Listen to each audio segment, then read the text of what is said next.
Hæslíflæsi, onginnefe, hrað, koljan, húsan, kjósan, laktu gebettan, löta, getrihusta, ginna, vefíta, vera, gess, víkað.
Hæslíflæsi, onginnefe, hrað, koljan, húsan, kjósan, laktu gebettan, löta, getrihusta, ginna, vefíta, vera, gess, víkað.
Come inside, Warriors. It is nice and dry in here in the Warriors Den. Josh, how are you doing today? I'm cold, bro. It's rainy and wet, and that's why we have the den. Come inside, everyone. We've got a lot to talk about. We've got Tempest. We've got Storm Tides. We've got a very short testing ground segment upcoming, which should be fun, and more besides. So let's get right into it. We'll first talk about the friend referral program. So between July 22nd and September 22nd, you have an opportunity to earn rewards by inviting your friends to play with you. To refer, just log on to that website, referral.ubisoft.com/for-honor. Choose the friends you want to invite from the list on the right-hand side and select invite. Rewards are going to automatically be added to your game inventory within 24 hours of the reward level being met. And this goes until September 22nd again, so you have some time. Now, next up, Josh, what can you tell us about those Twitch drops? Oh, yes, Twitch drops. We've been doing Twitch drops for a little bit now, and we're still doing them. So for anyone who is watching and wants to have drops on the stream, just make sure that your Twitch account and your Ubisoft account are linked so you can receive your rewards. And as you can see here, per 30 minutes, you can receive 1 scavenger crate. Make sure you go ahead and redeem that, all of that good stuff. And also, for every 10 minutes of additional accumulated time, you have the chance to win 100,000 steel. Matt, how much steel do you have? Like 1 million, because I just give it to myself when we record videos so we can get the stuff we need. Should I say that? It's funny you say that, because as soon as I asked you that, I was just like, I have a crap ton too, because we just well, you can be like us and be breaded up like a chicken tender. Haven't said that in a while, and go ahead and win that steel. So keep an eye out for your notifications. We're excited to do this. Yes. Thank you, Josh, for explaining Twitch drops and how much steel we have. We will be joined now by Clarissa to talk about Dominion series. Whoosh! We're back, Warriors, with Clarissa to talk about the Dominion series Stage 2 Major that happened just on August 28th there. So, Clarissa, what can you tell us about what happened? Yeah, it was this previous weekend. We have our results. So here's the EU winners. Congratulations to Nemesis Esports for getting first. Golf and clap. For the NA Major, we also have Team Killing Service taking the win as well. So congratulations to our winners. It was a really fun major this time around. Lots of differences compared to stage one. Obviously with Nemesis winning because they did get third last time, but this time they really showed their dominance, especially in the face of adversity, since they did have a few issues, including like an emergency sub, but so did another team. Even like for the grand finals, Monkey Business was up 1, but then there was a disconnect, and both teams agreed to restart the first match. So big thank you and shout out to Monkey Business for their sportsmanship, because that's the grand finals. Whoa, woo. So that's that. So for the NA side, we had the Team Killing Service also displaying their big dominance this time around. What's really cool was that they beat Guidance Gaming in the winners final, but in stage 1, Guidance Gaming defeated them. So swoop. Those two teams, they do have unfinished business. It's going to be really interesting to see what happens in stage 3 for both sides, for EU and NA, because really anything can happen, even with the meta, because stage 1 we had Warmonger prevalent. This time around it's Shugoki. Like, we had almost the Shugoki in every single team. We even have a Berserker in one of the teams, so that's pretty cool. Hey. Lots of John Who's as well. Oh yes, yes. Remark. Yeah. Couldn't help with that.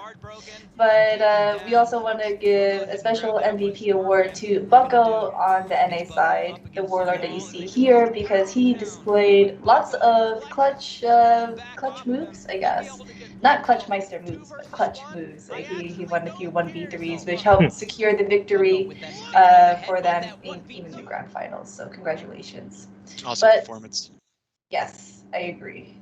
But that's not all. We have stage 3 coming up. It's starting on October 9th, but registrations are open now at battlefy.com/Dominion Series. And for those who are in chat saying that they can defeat all these players in the major, well, now's your time to shine, to join these qualifiers. I know you won't, but you should anyway. Wow. Open the door and then I'm like, I see all these people talking, but I really don't see their names ever in the qualifiers. So please prove me wrong. I will be very happy. Go earn that prize money if it's so easy. Yeah, absolutely. Yeah, like you can also join the Discord dojo, where even all these competitive players that you see on the stream, they are coaches. They will help you get tips, get good dodge, all the things that you want in life. Absolutely. No, and in life, yeah. And in life. And so just join, because everything will gear up to stage 4, which is the championship finals, which will happen in February. So it's not the end. You still have time. Join up, and we'll see you on the battlefield. We will. And a quick reminder for the next major. When you were watching the last major, you could watch on the For Honor stream and the Ubisoft stream and earn those rewards a little bit faster. And we heard you guys say, hey, that doesn't... Some people didn't know they could do that, and some people did, so it created an imbalance there. So we've heard you. It's going to be you watch one stream, you earn the rewards at the proper rate. It's going to be normal next time. So thank you everyone who told us that in the chat. We appreciate it. So thank you so much, Clarissa, for coming on and telling us about Dominion Series, For Honor, and Life. We will be right back with the Tempest story trailer. See you, Warriors. We have endured. We have suffered. Yet our resolve has not faltered. Now the gods have spoken, tearing the skies. They want to remind us of our rage to live, of our will to conquer, of our dauntless hearts pounding louder. We are but tears of blood, flowing in a raging sea. But let us not pray the gods for mercy. Let them watch us. Let them hear us. Let them bear witness to us as we harness the storms and embrace their fury.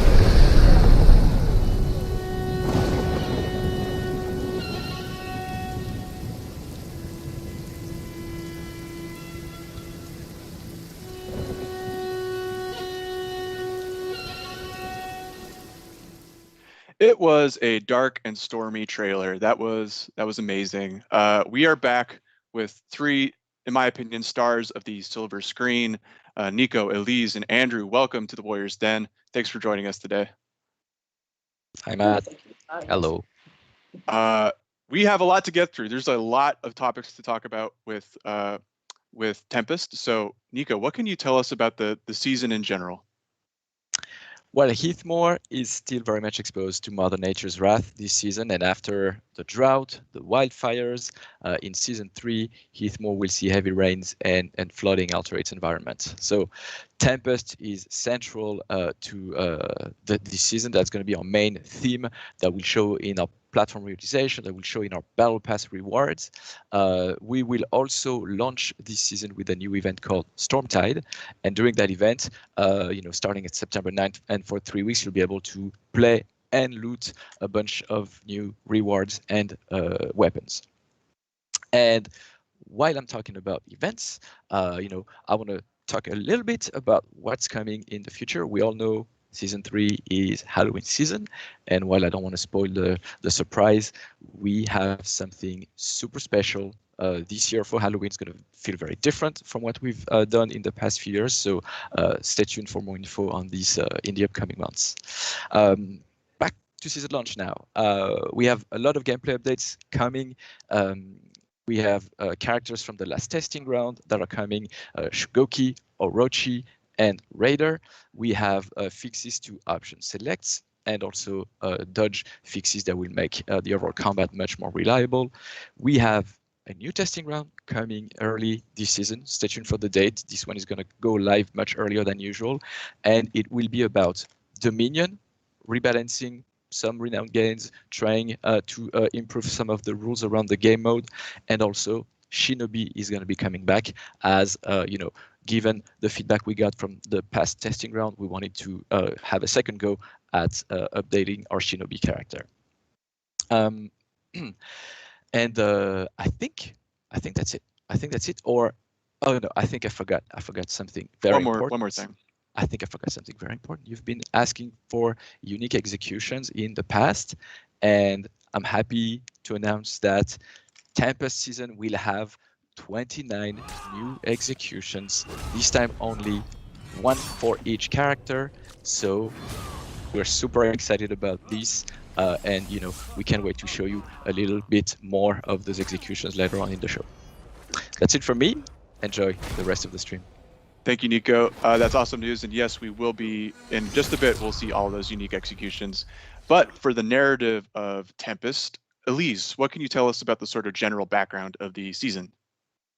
So this year, this is the year of the covenants, right? We have Horcrux and Chimera fighting each other, making new alliances, and then Nature's wrath manifested itself during season 2 throughout a drought, a massive drought that struck every place in Heathmore, and various warriors, they tried to react to that, to pray the gods for the rain to come back.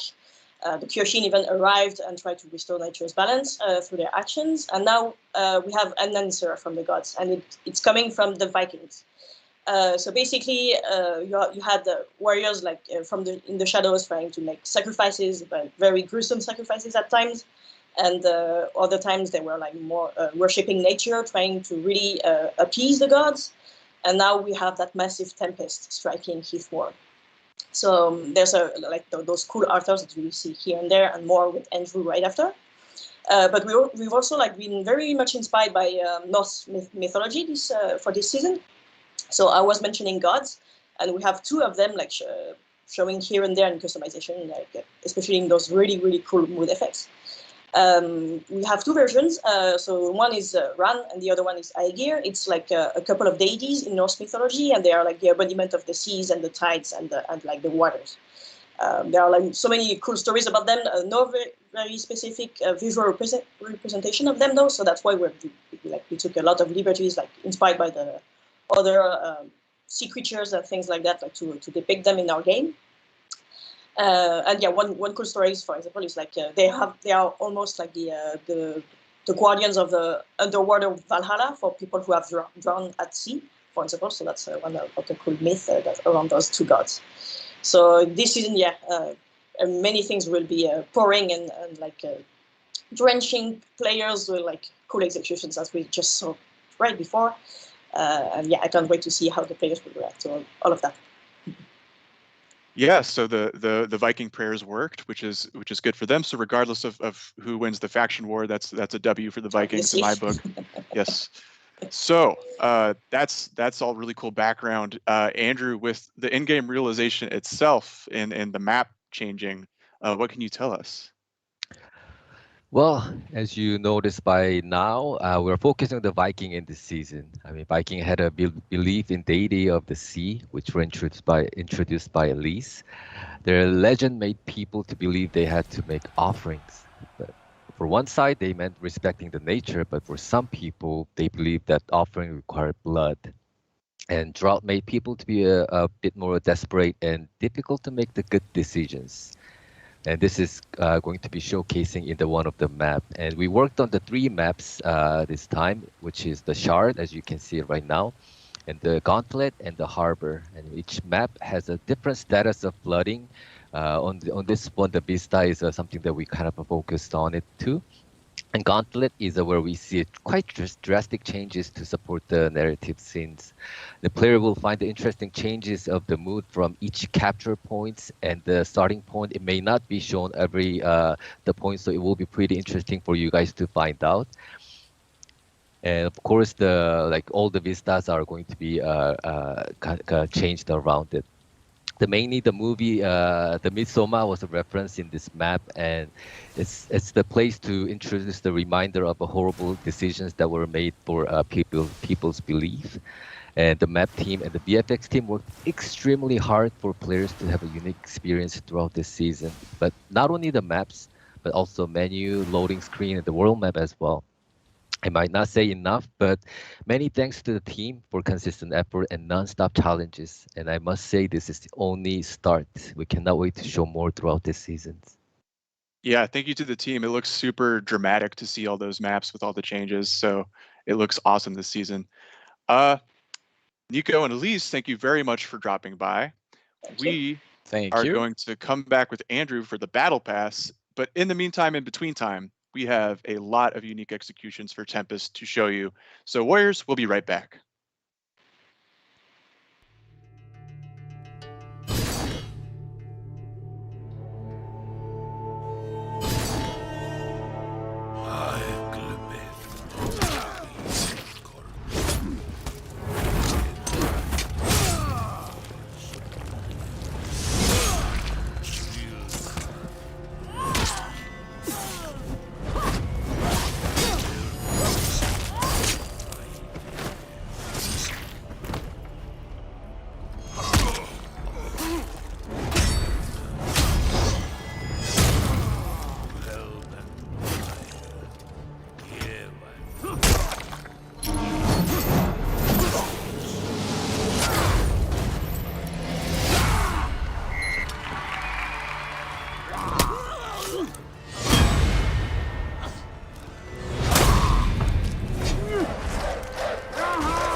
Warriors, if you look up here, you're going to see some unique executions and some event weapons raining all during the season of Tempest. But Andrew, we'd like to go to you to talk about what's on the radar now with the Battle Pass. So what can you tell us?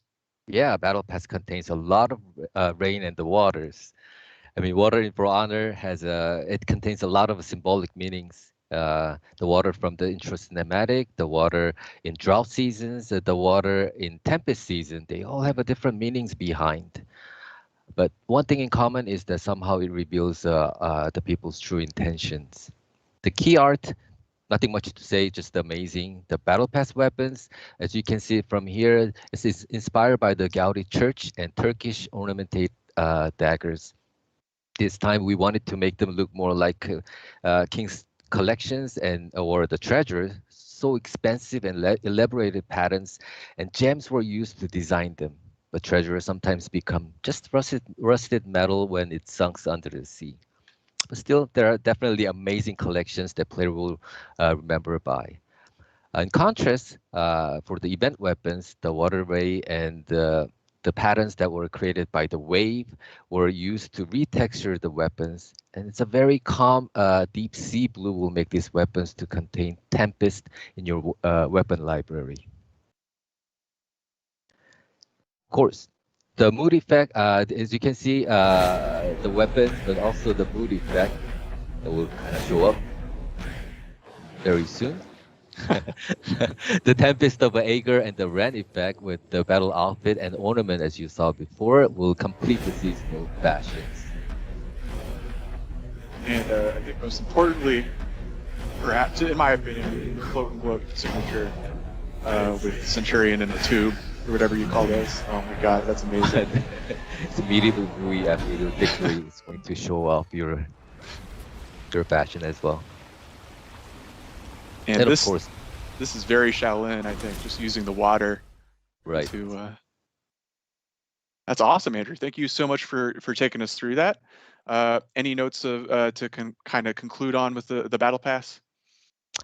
I mean, I don't know about everyone in the world, but right now in Montreal, it's very hot outside. I hope you guys enjoy the Tempest that we brought to you guys, and hope you also enjoyed the 29 executions. Awesome. Thank you so much, Andrew. We will be right back. First, we're going to show you the battle pass weapons, and then we will come back with the testing grounds with Stefan and Benjamin. Thank you very much, Warriors, and thank you, Andrew, for stopping by. Thank you.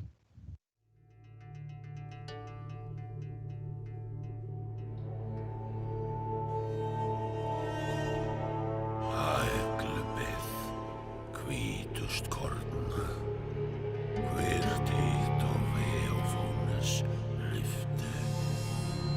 Vilkar hit mynd skóra, hver þeim hitu vætir en sittan.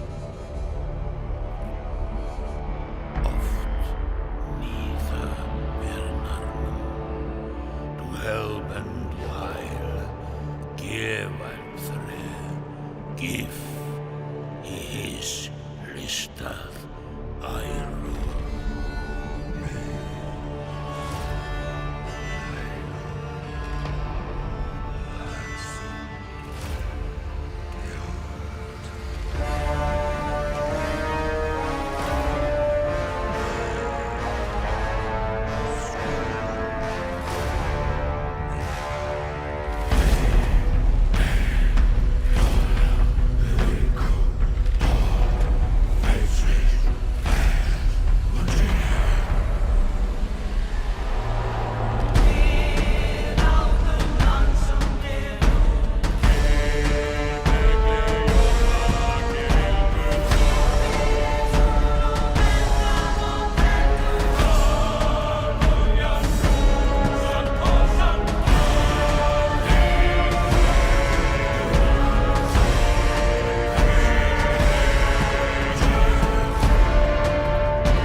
Hæsli flæsi, ongin efe, Warriors, welcome back to the Warriors Den. It's time to talk about some testing grounds, and of course, we can't do that without our lovely guests. Stefan and Benjamin are here. How are you guys doing? Welcome. We're doing great, I think. How about you, Ben? Yeah, super. I'm ready for this. Yeah, no, this is gonna be a really awesome. I feel like we're missing somebody actually. We can't really do the testing grounds without a certain someone, I feel. Were you guys JC. do this without me? What's happening? Magically appear like this that's not right. What He's an here. entrance. JC, welcome to the show. How are you doing? I'm pretty good. What about you guys? Doing good. Yeah. Super. I'm very excited because like when it comes to the testing grounds, we have like a little bit to kind of get through. We want to kind of go over the previous testing grounds that we had, what we kind of learned from it. So, Stefan, why don't you go ahead and start us off? What did we kind of learn from the recent testing grounds, and where do you kind of see things playing out? Perfect. We got a bunch of cool stuff coming at the start of the Tempest season. Some of the things will come from the testing ground. Some of it will not come at the start of the season and will be delayed to another testing ground. We'll talk about that in a moment. And then there's a couple other cool improvements that we're going to see also at the start of the season. Awesome. Yeah, so we're gonna kind of go over just like a little like rundown of what we're gonna be talking about today. We're gonna talk about some of the Orochi improvements and where the team is kind of looking at taking him once ready for live. We're also gonna talk about some Raider improvements because I have seen a lot of Raider threads over on Reddit and Steam, and I know there are some questions that the community would like to have answered. And then we're also going to get into option selects, another thing we also had on the testing grounds. Those are the big three that came from testing grounds in the previous season. Shinobi has a number of cool things in it and a number of things we need to fix. So that's why it's going to go to another testing ground. We'll talk about that in a little bit. But the others are going to go live with some fixes. Very, very exciting. I'm really excited. I'm also really excited to see what we're doing for Shinobi V2 as we're kind of dubbing him here. But yeah, freaking Orochi Raider coming to. You also said option selects as well, right? Yep. All the cool stuff is here. All of that awesome stuff will be launching and coming. Very excited. We're also going to be talking about sticky dodge, crash charge changes, a couple of other things as well. But yeah, that be coming with Tempest. Let's go ahead and get into what we will be discussing for this new testing ground, season 19. There's going to be a lot of really cool things. So let's start off with Orochi. Let's get into some Orochi details. What can you tell us? Awesome. Super high level. I just want to say thanks to everybody who participated in the previous testing ground, filled out the survey, played, killed people, got killed by people, all the good stuff. We need your feedback. And this is why you're going to see some of the improvements that are being made to both Orochi and Raider that are going live with the testing ground improvements, and also why we'll see Shinobi at the end of this in the next testing ground. The loop is basically we require your input and your help to make things happen. So you're going to see some results of that today. Awesome. Now let's JC, why don't we go ahead and get into some of the good stuff about Orochi, some of the things people liked, all that good stuff.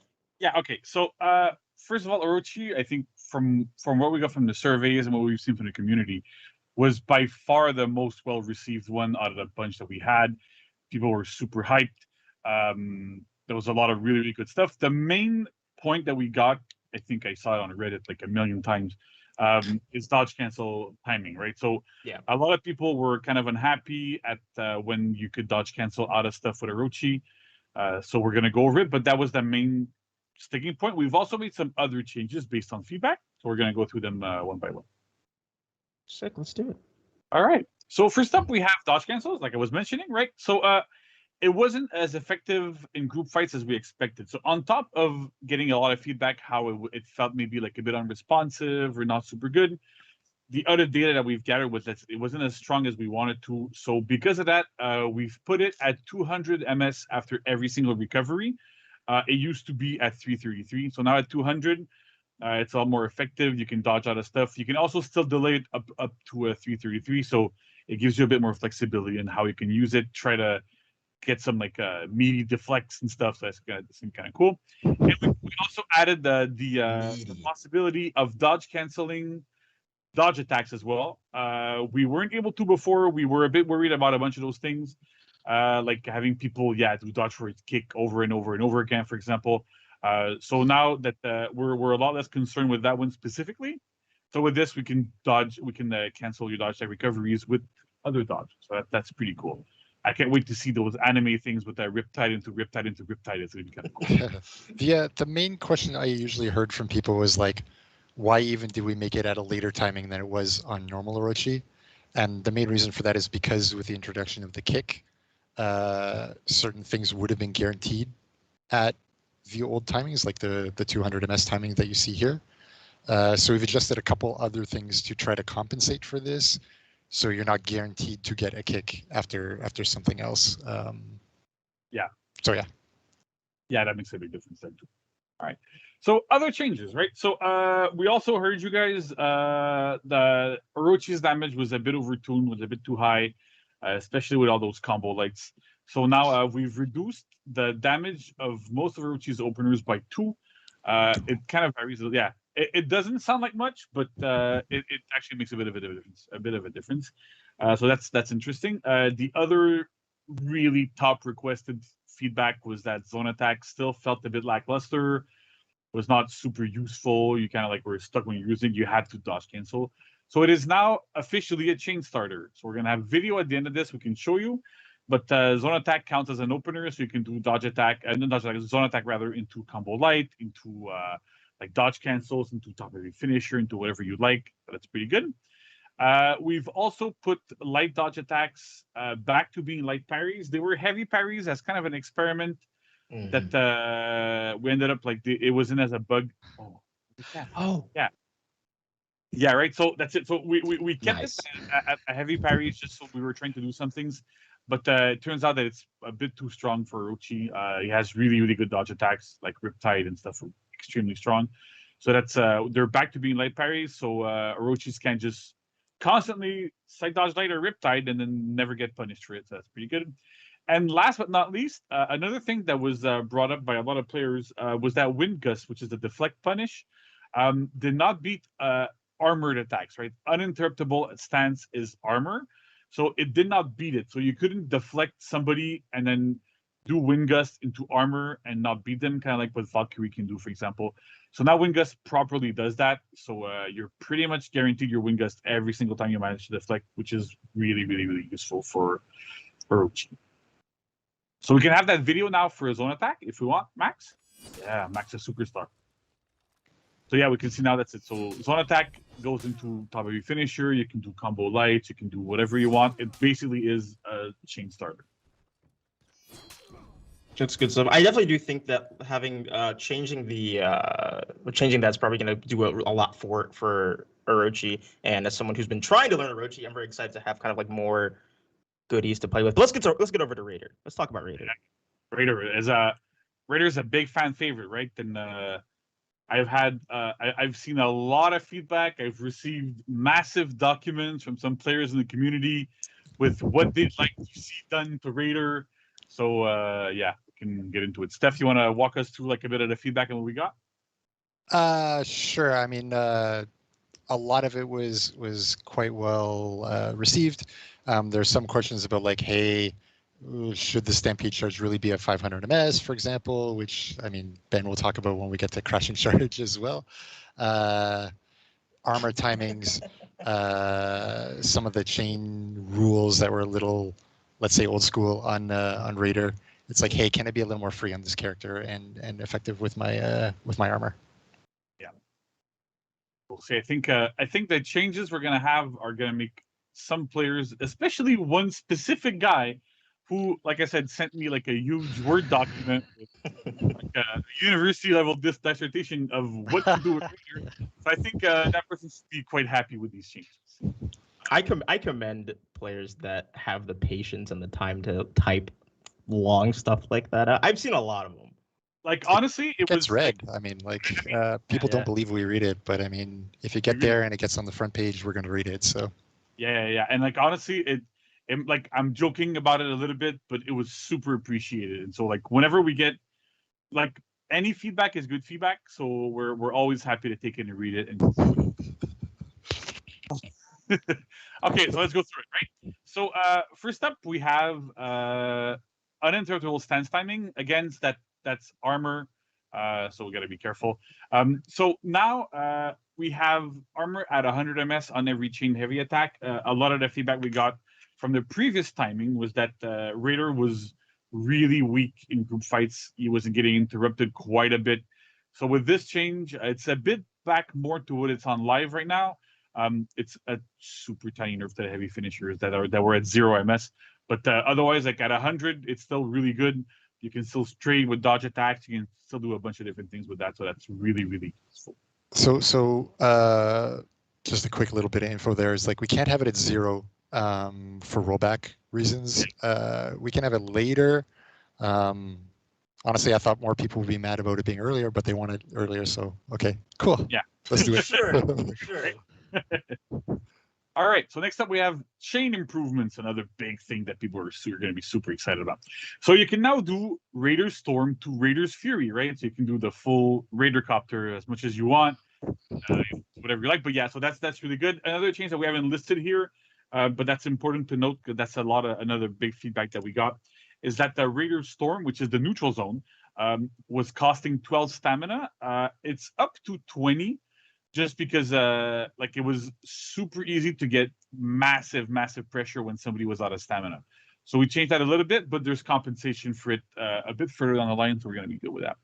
We also added new chain routes for Raider, another big requested thing. So Raider can now chain to his light finishers after his second heavy in chains. So you now have light, and heavy, light as chain routes. Should help make him a little bit less predictable and have a bit better flow, and you're not forced to go into your heavy finishers or like your Raider's Sphere or whatever. And last but not least, Storming Tap now changed to the second hidden chains instead of chain to finishers. That's also another really big change. That's super useful for Raider because it lets him. You're not stuck whenever you used to land the Storming Tap. You would always go into your finishers, and those finishers were like, yeah, okay, I can't really keep going. So it was hard to use in chains, and you kind of felt forced to reuse Storm and Tap or whatever. So with this way, you can do Storm and Tap into a heavy, into like a zone attack or a light finisher or whatever you'd like. So that's really, really strong. We have a video for this as well, Max, if you want to play it. Yeah, that feels so much better. Oh yeah, it's amazing. Yeah, so zone to zone, all right. Zone to zone. Can we call that the storming storm? Yeah, the stormiest storm to ever storm. Very fitting for Tempest. Yeah, so you see we have like heavy into light and all those sorts of things. So it's super useful. He's really good. And with the change here, we see after a storming tap, he did like 2 heavies back to back. So that was quite interesting. Yeah. Okay. Sick. So, yeah, it's real sick. It's really cool. Attack speed. So more buffs. Yeah, more buffs, right? That's one of the things, right? Like we didn't do that many. Like Raider was better in the testing grounds, but it was still a bunch of stuff that needed a bit further tweaking. So we're super confident with this. So speaking of compensations, I said earlier for Raider Storm being a bit costing more stamina, is we've sped up Raider's neutral heavy attacks. So top of your opener rather is now 900 milliseconds. It's your go-to light parry punish. And then the side of the openers are 800 MS. So you can use those as guard break punishes now. That's part of the intent, right? Where before you would always use your zone attack, and now it costs more. That was part of why it was costing 12 as well. So now with that back to 20, the side of the openers rather being 800 kind of helps making sure that you can actually land more damage in case you don't want to do Stampede Charge.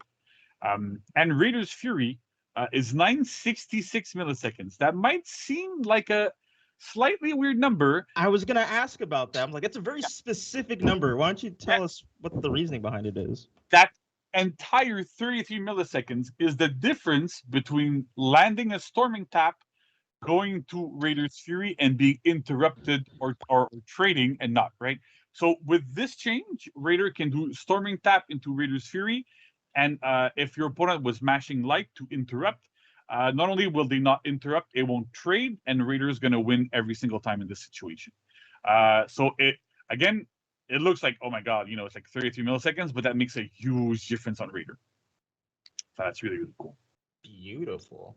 Yeah, and then this is one of I think the last huge thing on Raider that a lot of people were talking about. Like I remember reading feedback from some of the pro players that I was seeing that they actually preferred trading with Raider's Fury, just because the recovery of a lot of his attacks was super long. So we did a pass on them, and they're now maxed out at 800 milliseconds. So it's not as like the ones that were faster, like for heavy finishers and light finishers and all of his light attacks, are still going to be 700 on hit block, but on miss and for his other attacks as well, they're maxed out at 800, which means that you should be frame advantage. You should have like much better control over Raider's attacks, and it should really help with his recoveries that were quite long. Some of them were like over a second, and so with this, it's a significant buff to Raider, to his group fight ability. It feels much better in 1v1 as well. So it's There was one similar thread that came through for both Orochi and Raider. It's like whether it's on recoveries or chain rules or dodge timings on Orochi, it's like I want my character to feel good. Yeah. And then separately viability we talk about, but feel was a big one in this testing ground. Yeah. So it's super important. So that's it for Raider. So we're going to look at the other changes now. I do believe that one of these changes is option selects. Now, I was one of the many members on the community team that was keeping an eye on like option select kind of feedback. And I mean, correct me if I'm wrong, I definitely do think the change on TG was very well received. A lot of players seemed like the game like breathed new life into the game, which is nice. So super excited. We're finally being able to get this into the live build, so players can play around and not lose their matches, hopefully. But yeah, let's talk about option selects. Yeah, okay. So option selects are in. So the improvements that we did on the testing grounds are going in as is. Including zone option select. I know some people are going to be a little bit disappointed that they liked it, and that it helped players defend in group fights. But at the end of the day, remove from this is the I'm just watching Stefan like laughing and like, yeah, I thought you were editorializing. I didn't know I was. What? No. Yeah. It feels a little shocking at first. If you don't know what option selects are, don't worry about it. The only thing you need to know is that you were losing matches to people who knew what it was. Yeah. And the odds were very skewed against you. They weren't making reads. They were just screwing you with mechanics, basically. So that's removed, number one. Number two, will time to kill be too high for ultra top level play? We will see as time goes on. But the game is so much healthier, so much better. And Ben, you got me editorializing, but like, this is a good change. Everybody enjoy it, please. And if not, you can internally, we've been playing with this on for like a couple of months now. And I think nobody on the team that's been playing can say that the game doesn't like objectively feel way better. It's like, scary at first though. I mean, honestly, like we were scared even in our sessions and so on. But over time, you're actually like, it slightly changes the dynamics from defense to offense. But the games don't become like bizarre, broken because of it. It feels good. Yeah. I'm sorry, got me ranting what here. I noticed, like I thought like the good players would kind of be brought down to our levels because now they couldn't do all of the option select stuff. But really, if you're a good player at For Honor, you're still a good player even without the option select. So like, don't worry about that too much. You'll get adjusted to it, and you'll still be owning noobs just like before. I mean, like honestly, all three of us get regularly bodied by PKLX and Nuke, so it's not like they're not good anymore, or so it feels really good.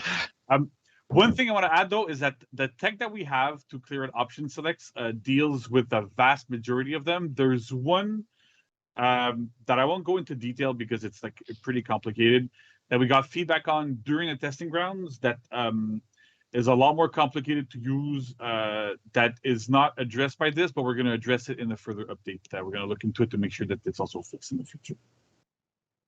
Awesome. Super excited to hear about that. Is that no rally call? Yeah, rally call. Is that like, we're not doing that now, are we? Like, is that supposed to we're work? Gonna wait a few years again. I thought we're supposed to leave it busted forever, right? Like that was intended functionality. Right? That's the joke. Free I like in one of his videos that like we kind of teased it. No, we didn't really tease it. It was just no, that was just. But yeah, I liked how Joss kind of went over it and skipped it because he got distracted. That was hilarious. I was like, yeah, chat is probably just going crazy right now, but we completely ignored it. So yeah, I didn't do it. Will in heaven did it for us. So he fixed rally call. So if you're playing Just do a Dao, slightly different word. he- Everything's okay. he's Don't not worry. he's not dead. He's not dead. Don't By the worry. way, It's he's fine. fine. Okay. So yeah, the rally call now actually does something. And we also did something to how it considers critical and very critical health. So now when you're below 50, it's going to activate, and it's not going to get better when you're at below 25. So it's an even better feat if it had worked all this time. And the Vital Leech also got the same treatment, basically. So look forward to getting that feedback into your feed selection on this hero and see how that feels. Yeah. Yeah, try it out one more time. If you've turned it off for 3 years, Yeah. it's time to try it out once more. Give it a whirl. Yeah. Absolutely. So yeah, no, these are all of the changes that will be launching with Tempest when it comes out on September 9th. And now, ladies and gentlemen, it's time to get into the new testing grounds. Sorry. Just before we still got more. There's more. Two more. There's There's more. more. But wait, there's more. I thought it was gonna be a late season 2, but I was proven wrong as well. So check this one out. Sticky dodge.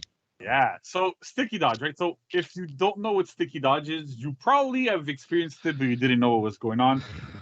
It's a bit of an issue that we had in the game where it typically happened when you target swap during an attack, right? So if that you would dodge in the game in relation to where your camera was facing. So if your camera was like, if you were seeing yourself and you would dodge to the left, like if your controller you did left and dodge, then you would dodge to the right because you would move in relation, you would dodge in relation to the camera. So they made like some super really weird situations. Sometimes you would try to back dodge and you would front dodge and like all sorts of weird things. So we've actually addressed this, so we're no longer in those sticky situations. That was not the easiest one to do. So basically dodging is no longer based on camera orientation, but it's based on player input. So right now, if you hold left and you dodge, your character should always dodge to the left, or to the right, or whatever direction you were holding. The important thing to know is that this should be fixed for pretty much everything, but there might still be some dodge attacks that might have issues with like targeting. If you do experience those, please report them, and we'll look into them, make sure we're going to be fixing them. But overall, this issue should be really fixed, and it works so much better. I remember, Ben, I don't know if you want to recall when the first time you tried it out, how happy you were. This is low-key the best change, like since release. This is the best fix. Like people don't even realize how frustrated they are at sticky dodge. I think, like they think, oh shit, why did I not dodge in the right direction? This game is bugged, and they didn't even realize like there was like a game-wide thing, right? And now it's fixed. So it's like mad props to this. It's so much more fun to play the game now. Oh yeah. Yeah, amazing stuff. I mean, great job to everybody on the Forerunner team. All these things it's amazing to see. So we got what? We got one more before we get into the testing ground, I think. Benjamin's getting excited over here. Yeah. So I like at the start, I don't know if you guys noticed, but it said crashing charge improvement.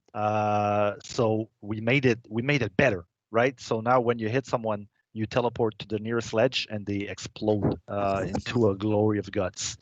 So yeah, it's not an improvement, it's a nerf, because this move is crazy.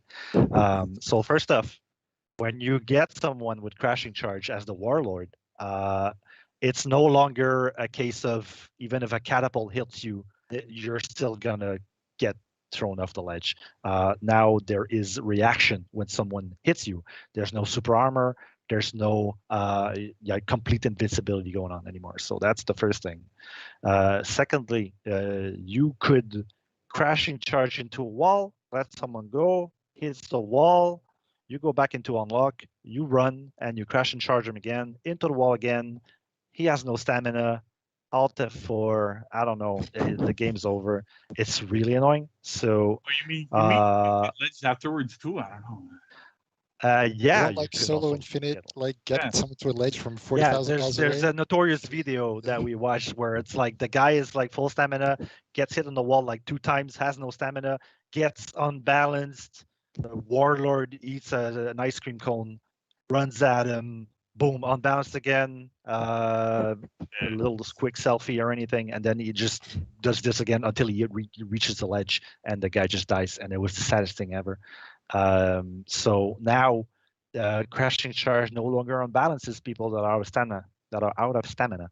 So now you should no longer be having infinites with crashing charge. It's still a great move in itself, but I feel like we removed all of the really overwhelming elements of the move. So here's hoping that meets our players' expectations. We've slowed it down a bit, right?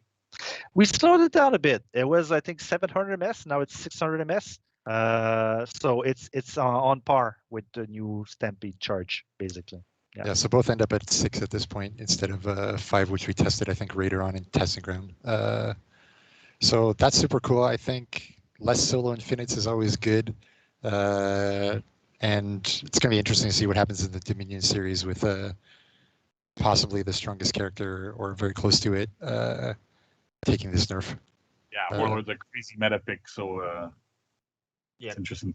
Crashing charge was a bit frustrating, so I'm happy that we're kind of making some changes to it. And I also like that you mentioned Dominion, because now this is the perfect segment. I was getting ahead of myself earlier. Now let's talk about the new testing grounds, which will be running from September 16th to September 30th. Again, we will also have a Shinobi V2 version in this round of testing grounds, which we will get into in a little bit. But let's go ahead and start off from the top and talk about we're going to talk about some of the Dominion game mode changes, which I kind of mentioned earlier or briefly, because I think we're starting with Shinobi, dude. Like, I don't know. Yeah, we are, unfortunately. But I'm honored by your excitement. I'm very excited, actually. But yeah, no, let's start with Shinobi. The first round, we definitely did see like a lot of positive reactions from the community. There are a couple of things that they are looking to see kind of improved on and tweaked a little bit. But let's go ahead and dive right into it. What do we have? So yeah, so Shinobi was actually pretty well received, despite like some hate for some people. The idea being that like Shinobi was a bit too strong, partially due to some bugs that we've addressed, but also because of some like other weirdo issues with some stuff that we're gonna go into a little bit deeper. The other issue that Shinobi's had was that his openers were not viable enough. Namely, dodge for a kick was not as strong as it should be for a lot of different reasons. And Shinobi also suffered from some input leniency problems. I'm happy I can pronounce that correctly. Yeah, so we've made some changes to that as well. All right, so let's get to it. We're going to talk about wall splat eventually, right? Yeah. Wall splat. All right. A lot of wall splat. Okay, It's a bug, not a feature. Yeah. So we've removed bleed from Shinobi entirely. I know some people are going to be disappointed. Oh, I like that my Shinobi would make people bleed, but there's a lot of good coming from removing bleed, right? So we remove bleed damage from Sickle Rain, from Shadow Strike, and from Teleport. But all these attacks now deal direct damage. So Shadow Strike, which is the light parry punish, deals 18, and Teleport now deals 24 upfront. I think people are going to be super excited about that. Bleeding there didn't make much sense anyway. And it's also a lot easier to balance, and it feels better when your damage comes in right away. Like, you do lose a little bit of synergy with, like, Nobushi or Shaman or whatever, but at the end of the day, like, Shinobi did not need that. And this is also kind of a bit of an adjustment, because Revenge is not affected by bleeding. So if you bleed somebody, it doesn't feed them extra revenge. This now does. So it has an effect on when you actually land Sickle Rain, you're not going to be able to do it infinitely and go, I can never pop revenge. So that's that free Predator's Mercy, man. I'm going to miss it. Yeah, I know. It's, Shaman is Steph's baby. So. No bias.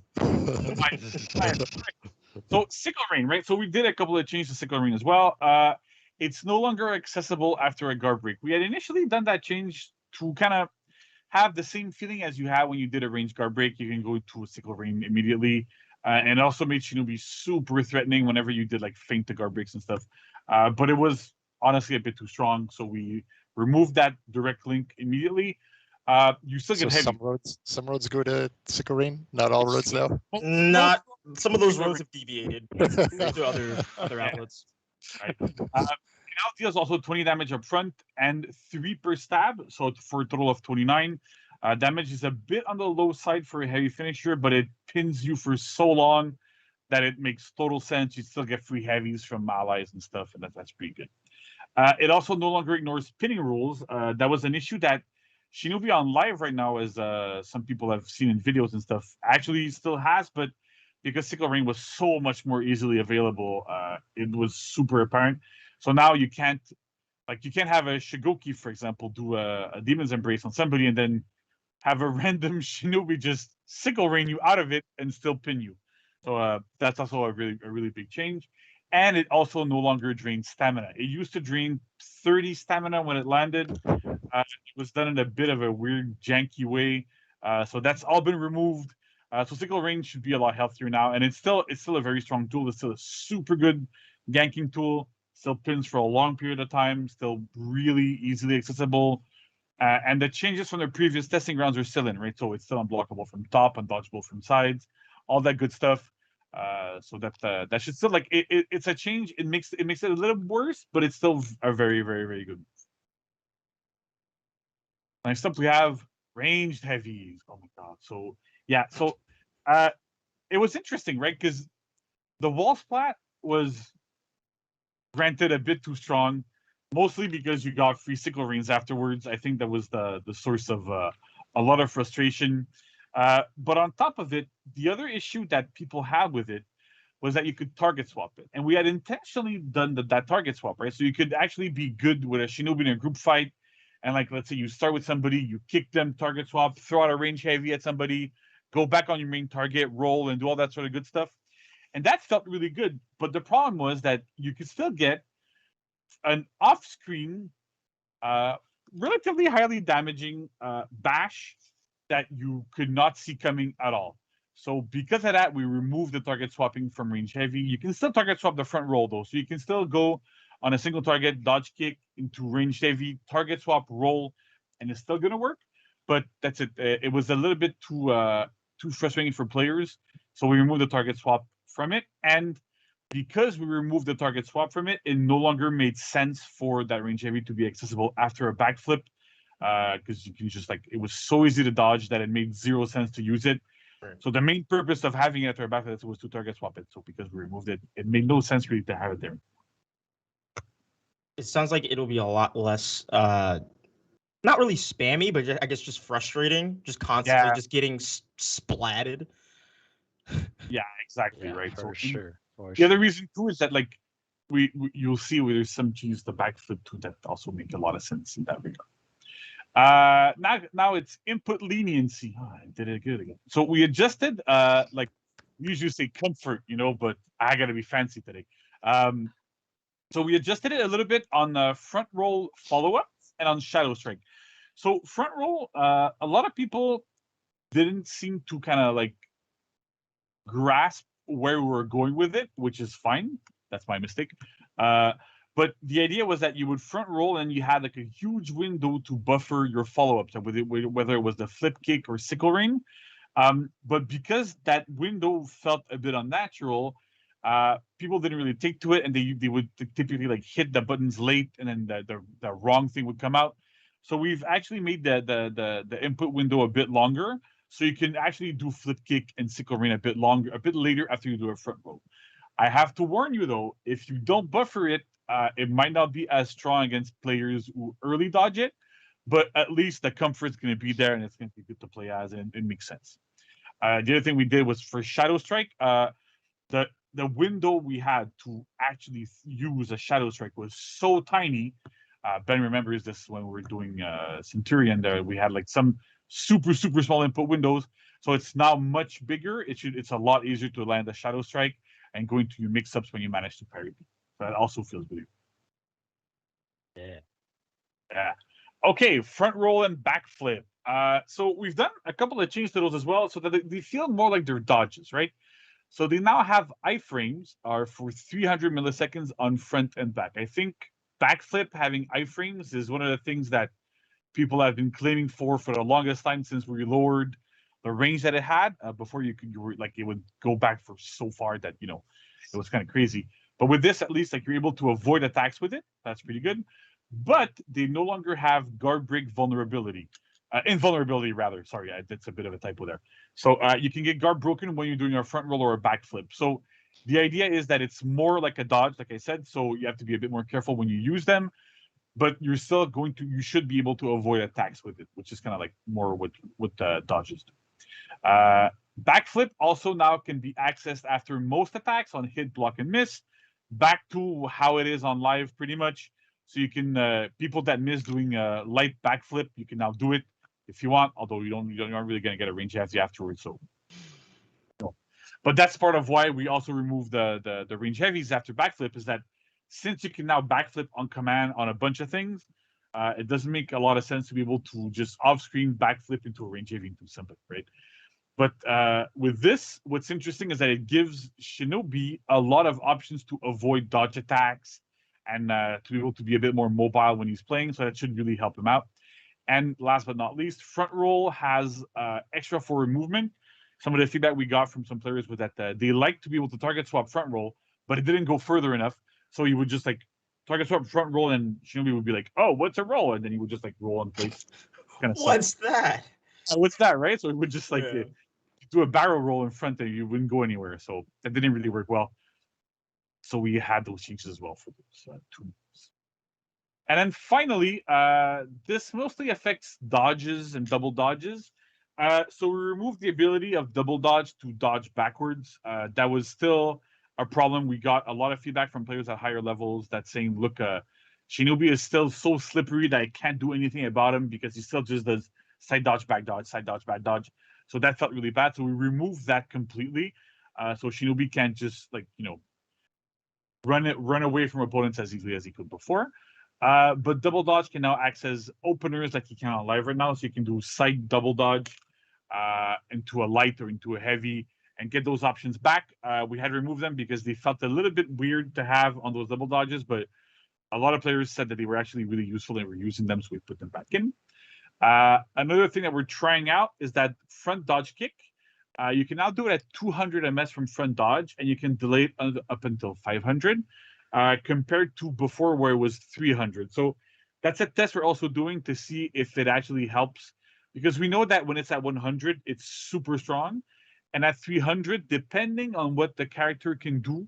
So some characters that have like dodge for like light or heavy options, for like Zanhu, for example, you can't just go, oh, I see any type of red and I dodge and I beat everything. So with this, hopefully it's going to be a bit harder to react to, and at especially high levels, it should have a bit more viability. And the last thing we did was that double dodge now costs 6 stamina. We had removed the cost on it because it was like, okay, well, we want to have Shinobi to be more mobile and stuff. But again, people were like spamming double dodges and like running circles around people nonstop. It's kind of cool, but at the same time, we don't want people to be able to just infinitely dodge.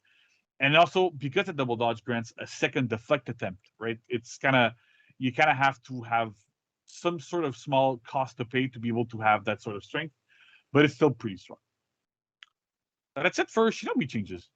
That's awesome. All right, now before we start showing off the Dominion changes, I took a little gander. Let's see what we're doing to Dominion. Now, mind you, this is for the testing grounds. It's not going live right away, so definitely, once this testing grounds goes live, go ahead and give us your feedback. But Steph, I need to ask you, what was the reasoning behind wanting to kind of tweak Dominion a little bit and kind of do what we're doing with Dominion? I don't want to spoil it, so I guess I'll spoil it a little bit then. Basically, with Dominion, there's a couple of problems that we experience in the game right now. Like one, how predictable is it from game to game? Like, when are you getting your feats unlocked? When are the renown bonuses coming?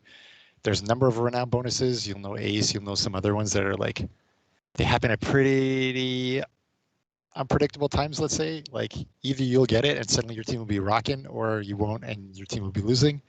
And the other one I can sum up in a nutshell that I think everyone can relate to is like, I'm an assassin and I either got my tier 4 in like 3 minutes, or I never got even out of my tier like 1 and 2 the whole game, even though I dominated. It's quite. I get it. Yes, exactly. It's quite feast or famine for especially for assassins, and so we're trying to smooth this out a little bit. And I'll let Benjamin, I think, hit the real notes, but I think that's a high level. Awesome. Too late. You spoiled it. I spoiled all the good stuff. Sorry. You spoiled it. All right, Benjamin, walk us through the changes that we are bringing to Dominion on the testing grounds, because it's I don't like graphs or weird things like this with multicolors and letters and numbers. So explain this to me as easily as possible. Yeah. Okay, for sure. But still, take out your monster or something, because you're gonna be hearing me talk over graphs for a while. Or drinks. So yeah, first off, Sorry, for sure. like- So we're doing a huge thing to Dominion, right? It's very scary for us because it's our most favorite mode. It's our most popular. So we are doing definitely a testing ground on this, and we're going to be needing your feedback. So please go play this thing a lot so that we can look at the data, and then figure out where we go from here. So here we go. So first off, the thing that Sept just spoiled for us is that yes, Vanguard, Assassin, Heavy, Hybrid, doesn't matter. You kill someone, you're going to get the same amount of renown. You contest a zone, you're going to get the same amount of renown per minute. You kill a minion, and you're an assassin. You're not gonna be like, I'm getting half the renown than everyone else. No, everyone now gets the same amount of renown. So that's the thing that we expect everyone is going to be on board with. Like, they're gonna love this. 100%. You mean I can lane as an Orochi now? Is that what you're saying? Yeah, you can be an Orochi laner if you want. Do light, heavy, and 2 zones and be out of stamina. I think no. Honestly, he's still probably gonna be a bad laner, but at least he's not gonna feel as bad doing it. We also kind of standardized the renown values of doing the actions in Dominion. So if you look at the top, for example, on the hero kills, hey, go back, Marks, go back. Okay, all right. So yeah, if you look at the hero kills, you'll see that in the TG on the right is the values that you're going to be having on the testing grounds. It's at 20. It looks like we're doubling the amount of renown for each kill. But what this is not saying is that we have removed basically all of the special snowflake rewards that you got for getting hero kills. So basically, whenever you made a kill, you didn't get, for example, if you're an assassin, if you didn't get just 11, you got 11 minus a value because you were doing a dishonorable fight in a 3v1. But maybe you got some renown for killing the guy that just killed you, and maybe some other renown for doing an execution. So this is what Stefan was saying earlier. It made things very, very, very confusing for us. It made it confusing for you, and so we decided to scrap most of them. So now what you're seeing on screen right now is basically all the renown sources in Dominion now. That is all, except 3 of them, which are Revenge, Streakbreaker, and Comeback. So when you get killed a bunch of times and you get a kill, you'll get a renown bonus. When you break someone's streak, you get a bonus. And when you kill whoever killed you, you'll get a bonus. So what you'll be seeing here is that we're kind of encouraging these comeback mechanics, basically. If we go down the list a bit, you'll see as well that defense zones, the notorious defense zone, has been completely killed. So now, what it used to happen is if you were a Vanguard and you killed someone in your capture zone, every friend that was in the capture zone got 25 renown, including yourself. So you can understand that at high level, people might not want to go take that other guy's zone when the whole team is in there, because you might be giving like 100 renown to the other team like super easily. So we just axed it completely. So it's not there anymore. Otherwise, you'll see that the contest and the boosting zone values have been changed. I'll let you do the math on that one, but basically we want you to be contesting zones more and boosting zones less. So really, this is also that people feel more encouraged to go get the opposing zones. All right, now Max, you may go forward unless JC and Stefan have some comments on this one. I mean, honestly, I'm psyched that I can play assassins now and not have to rely on getting a million kills to get my feet. So that's, I gotta say, we've been playing this a while internally, and it felt so much better. Yeah, And as you say, oh, sorry, go ahead. I was gonna say that just like the standardization of like renown is it's nice. I've seen a couple threads and players kind of talking about that. So congratulations, there you go. Yeah. Let's not mention that Breach has been doing it for years, but it's fine. So live, as you can see on the left, you see that you get your feed 1 at 58, feed 2 at 155, feed 3 at 265, and feed 4 at 335. These felt very arbitrary to us. Like no one really understands anymore why these values are so weird. So first off, we made them more standardized, and we also made it so if you get to your feed 3, you won't accidentally get your feed 4 at the same time, because the gap between feed 4 and feed 3 is super small. So now you get a progression going forward. So feed 1, 2, 3, and 4 are progressively longer and harder to get. And we've also raised the cap at which you get feed 4 to 360, so that we can more freely add some renowned sources in the game without necessarily making everyone get their feed 4 way too fast. So that's it for that. The funny thing about this one is it seems like actually it's going to be harder to unlock feats, but in reality, it turns out not to be because of the way we've redistributed the points. And I mean, especially when you get your feed 2 and your feed 3 a little more predictably, you can use them to get your kills for your feed 4. So I think you'll find when you play, try it out a few times and see what you think. But I think you'll find you'll hit that 4 a little more reliably. Definitely. All right. Next, the zone capture speed changes. So, as you know, if there's one person on a capture zone, it's going to take 5.5 seconds for him to capture the zone. But if a dead ball comes in, it takes 0.9 seconds. So good luck countering a dead ball coming into your zone and capturing a zone. So we scrapped that whole concept, and we are trying to see what happens if no matter how many players are in the zone, it's always going to take 5.5 seconds to capture. So really what we're aiming to be doing here is making capturing a zone feel more like a commitment, and to allow more of a counterplay when you see two guys kind of walking into your zone and you're just like a little far. You will have time to reach the zone and prevent them from capturing, getting renown, and turning the tides. So I think that's a very interesting change on those. Yeah. Next slide, please. Sorry. No, it's okay. What's interesting here is that, like, I know I've been talking to a lot of pro players, and they're telling me that typically what they do at the start of a match is that they have one player go to their home point, and then the other 3 start roaming. They go into the lane and they start to do a bunch of different things. So that shouldn't really affect at super high level how this plays, but it should also help players that are starting to go, okay, well, we're going to send one person to our first point, because we don't need to send 2 or 3 or 4 people there anymore.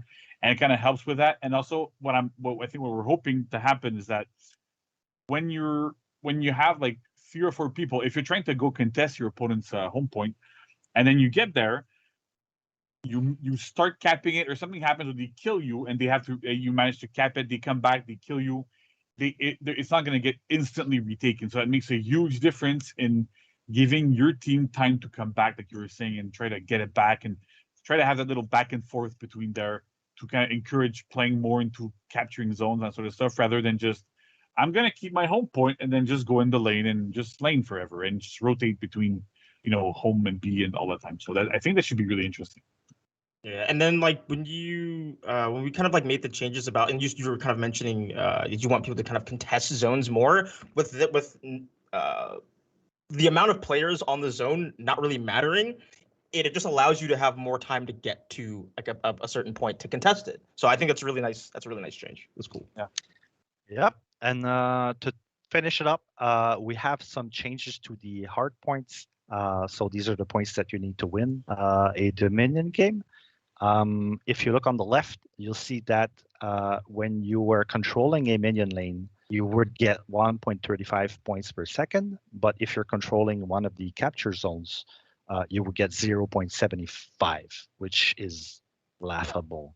Like really, it's just really bad compared to the minion lane. And don't forget that while you're controlling the minion lane, you can still kill minions. Minions which give you hard points as well. So really, there's no contesting that the minion lane was the place to be, the biggest source of hard points, as well as the biggest source of renown, because killing minions also gives you renown. So what we're doing here is really lowering massively the worth of controlling a minion lane to be the same as controlling a zone, and we've raised the worth of controlling a capture zone. Boosting a zone, we've left mostly alone because we feel the value was already quite high.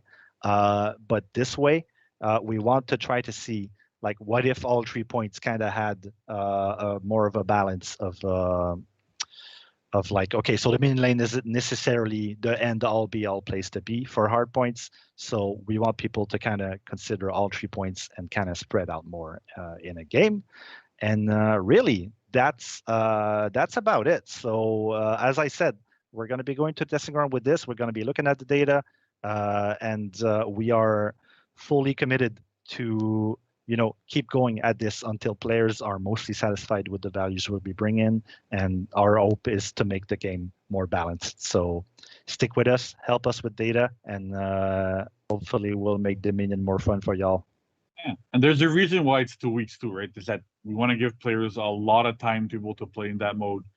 And I think because it's Dominion, my hope at least is that everybody is going to be playing testing grounds instead of playing the regular playlist, just because, well, you're playing Dominion anyway, so why not go into testing grounds instead, right? Right. Yeah, it's an opportune time to do it. Does anyone have any final thoughts? Because we did go through a lot. So if anyone has any final so everything that I just mentioned is going to be in the blog post when it's out. So there's going to be a huge detail of these same graphs with some developers' comments that summarize everything that I just talked about.